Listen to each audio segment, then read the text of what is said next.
Later that day, the Philadelphia Eagles officially designated Hurts as a full participant in Thursday's practice, signaling optimism regarding his availability for Sunday's home wildcard playoff game against the Green Bay Packers. Hurts previously missed the last two games of the regular season due to concussion protocol and was sidelined for 2 weeks of practice. He returned on Wednesday with restrictions, but Thursday's news heightened expectations that the Eagles will enter the postseason with their complete offensive starting lineup. Tight end Dallas Goedert, who made his comeback from a knee injury in the regular season finale, has not appeared in any injury reports this week. Three-time Pro Bowler A.J. Brown, who achieved his third consecutive 1,000-yard season, missed Thursday's practice due to a knee issue, but he is anticipated to play on Sunday.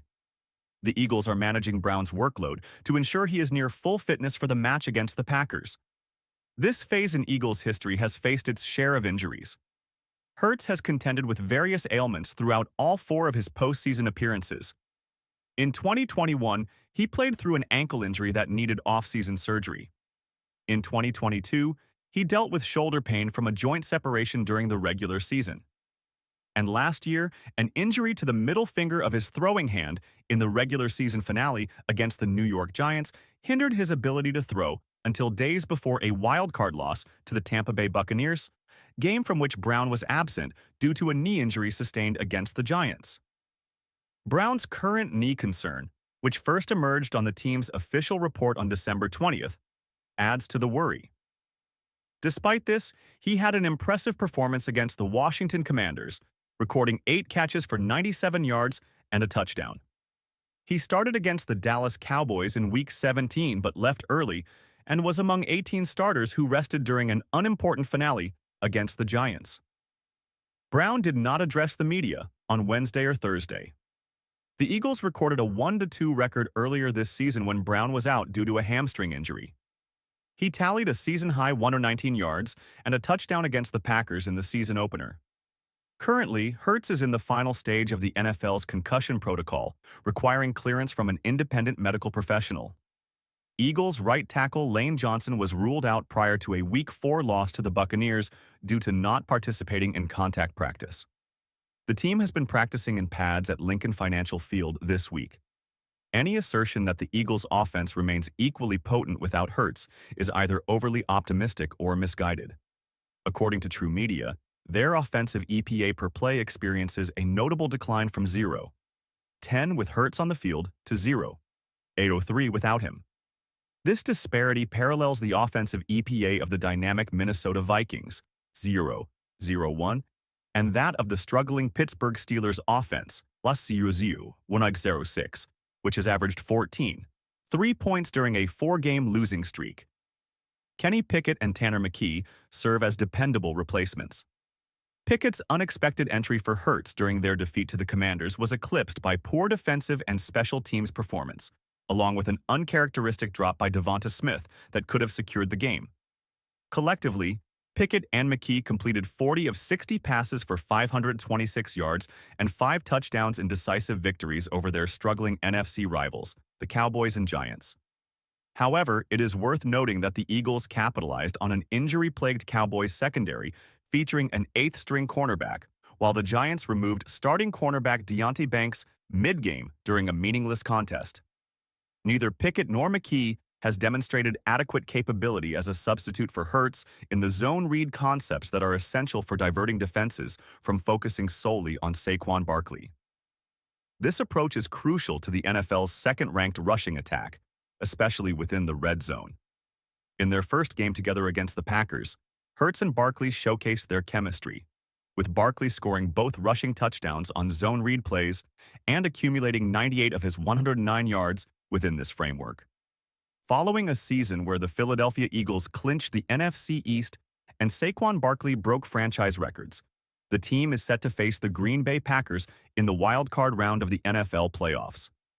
The number 2 seed Eagles will host the number 7 seed Packers on Sunday at 4:30 p.m. at Lincoln Financial Field. Eagles defensive tackle Jalen Carter has earned his first Pro Bowl selection this season following an outstanding rookie year in 2023, and expectations are high for the former Georgia standout in the playoffs. The number 2 seed Eagles will host the number 7 seed Packers on Sunday at 4:30 p.m. at Lincoln Financial Field. Eagles defensive tackle. Jalen Carter has earned his first Pro Bowl selection this season following an outstanding rookie year in 2023, and expectations are high for the former Georgia standout in the playoffs. Prepare yourselves, as Jalen Carter is poised to make a significant impact on the national stage. Many have yet to fully recognize his greatness, Ritchie stated. While people across the country have caught glimpses of him during the Eagles games, we currently boast the number 1 defense in the NFL in terms of yardage.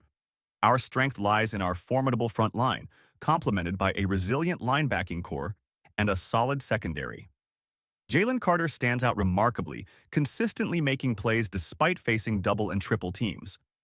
He is set to capture national attention in the coming weeks with his outstanding performances that will be critical for our team's success in the postseason. Over this season, Carter has recorded 42 total tackles, with 12 tackles for loss, 16 quarterback hits, and 5 sacks. His impressive achievements recently earned him a spot on the NFLPA's All-Pro team, as voted by his peers. Jake Elliott has been a dependable kicker during his 8-year tenure with the Eagles, delivering crucial field goals during both regular seasons and playoffs, including during the Eagles' Super Bowl victory in the 2017 season.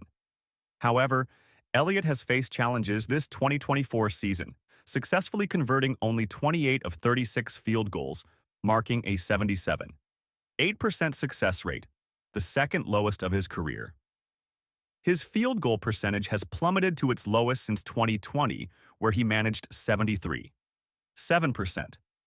Elliott's performance on long-range attempts has been particularly troubling, as he is only 1 for 7 on kicks from 50 yards or more this season, ranking among the lowest in the league. Ritchie emphasized that Elliott must improve for the Eagles to secure a Super Bowl victory.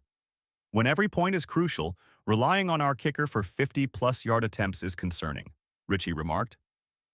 Can he handle those critical kicks? Will Nick Sirianni need to reconsider his strategy due to our kicker's challenges from distance? While Ritchie did not provide a specific score prediction, he expressed confidence in a decisive Eagles victory over the Packers. I believe the Eagles will dominate Green Bay, he commented. Our team is clearly more talented, and their recent performance has declined. The way a team enters the postseason carries significant weight. We are feeling confident, fully rested, and brimming with talent, while they have faced struggles recently, especially after losing Christian Watson. The Packers faced a significant loss when Watson, their premier deep threat, sustained a torn ACL during Week 18 against the Chicago Bears. Compounding their challenges, the team was already without leading cornerback Jaire Alexander. The condition of Packers quarterback Jordan Love is also crucial to monitor as Sunday approaches. He left the previous game against Chicago with an elbow injury. After being a limited participant in practice on Wednesday, Love returned as a full participant on Thursday. Should Love be unable to play, backup quarterback Malik Willis would take the helm for Green Bay. Willis has made 2 starts this season, leading the Packers to victory both times while Love was sidelined. Additionally, veterans Saquon Barkley and Zach Bond, who thrived in their inaugural season with the Eagles, were named to the 65th Annual Associated Press All-Pro First Team on Friday. They are the first players to earn first-team All-Pro honors in their first season with the Eagles since Terrell Owens in 2004. Barkley topped the NFL with 2,005 rushing yards, marking the 8th highest total in league history. This is his inaugural All-Pro recognition. He becomes only the 4th running back in franchise history to be named a first-team All-Pro, joining Steve Van Buren 5 times in the 1940s, Brian Westbrook 2007, and LaShawn McCoy 2011 and 2013. Bond, in his first year as an off-ball linebacker and full-time starter, emerged as a key player on the NFL's top defense. He concluded the regular season with 3 1-2 sacks, 11 tackles for loss, 5 quarterback hits, 5 forced fumbles, 4 pass deflections, and 151 total tackles. Previously, Bond served as a special teamer and situational edge rusher during 4 seasons with the Saints.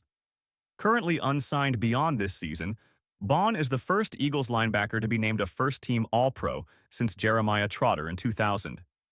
Trotter's son, Jeremiah Jr., is now Bond's teammate. Other Eagles linebackers recognized as first-team All-Pros include Chuck Bednarik, 5 times from 1951 to 1960, Maxie Baughan, 1964, and Bill Bergey, 1974 and 1975.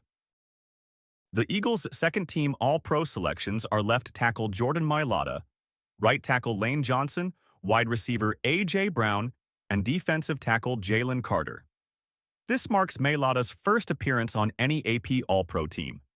In his 7th NFL season and 5th as a starter, the former rugby player becomes the first Eagles player selected in the 7th round or later to earn All-Pro honors since 1993, when 9th-round pick Clyde Simmons received his second consecutive first-team All-Pro acknowledgement.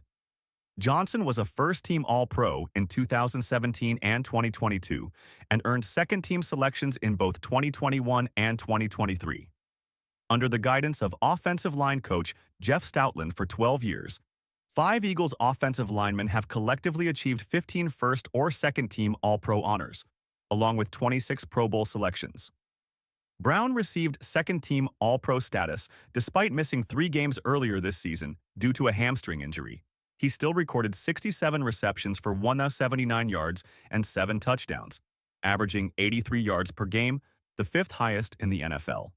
This marks his 3rd consecutive year as a second-team All-Pro, making him the first Eagles receiver to achieve 3 All-Pro selections since Mike Quick in 1983, 1985, and 1987.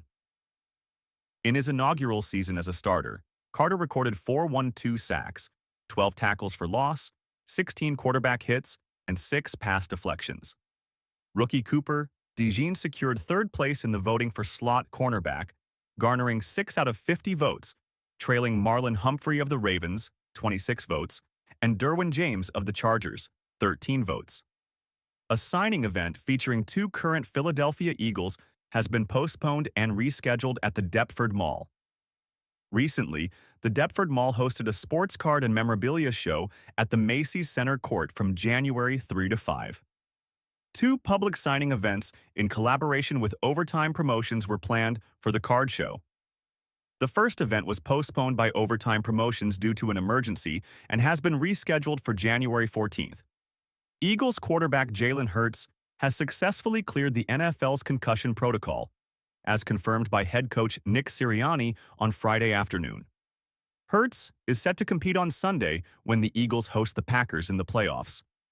At 26 years old, Hurts sustained a concussion in Week 16 against the Commanders, participating in only 12 snaps before being removed, causing him to miss the last 2 games of the regular season. This week, Hurts resumed practice as a limited participant on Wednesday and advanced to a full participant on Thursday. He has received clearance from an independent neurologist, marking the final step in the concussion protocol. "He's had a really good week of practice," noted Sirianni. "A really good week." Meanwhile, star receiver A.J. Brown, knee rest, began the week with limited participation and sat out practice on Thursday. However, the Eagles anticipate Brown will be ready to play on Sunday in the wildcard round. Brown has been managing this injury for several weeks, and the Eagles aim to ensure he approaches 100% for Sunday's game. "You'll see the injury report and practice report from today," stated Sirianni, "but allowing him some rest at this point in the season is essential. It's been a long journey, so giving him some recovery time yesterday will help prepare him for Sunday." The Eagles will conduct their final practice of the week at Lincoln Financial Field on Friday afternoon, having utilized the stadium for practices as the fields at the NovaCare complex are frozen. Adjusting to the position of being the hunted, the team, now at 14-3 and among the NFC favorites, has embraced the role of hunters. In the hype video narrated by Eagles Hall of Fame running back LaShawn McCoy, the team adopts the motto, "Let's hunt," as they gear up to face the Packers in a wildcard weekend rematch from Week 1. Philadelphia and Green Bay both began the season with a 2-2 record. Following the bye week, the Eagles triumphed in 12 of their last 13 games, while the Packers secured 9 victories in their final 13 matchups. Green Bay navigated quarterback injuries and made significant strides on defense. Philadelphia capitalized on the soaring performance of Saquon Barkley and established themselves as one of the premier defenses in the league. Earlier this week, Sirianni expressed confidence in Hurts' readiness despite the absence from play for a few weeks. This is why we engage in the process of practice and all activities to ensure we are on the same page and execute effectively, he stated. We believe our practice intensity is exceptionally high. This is the purpose of our efforts. Kenny Pickett stepped in for Hurts against Washington, but suffered a rib injury during the game.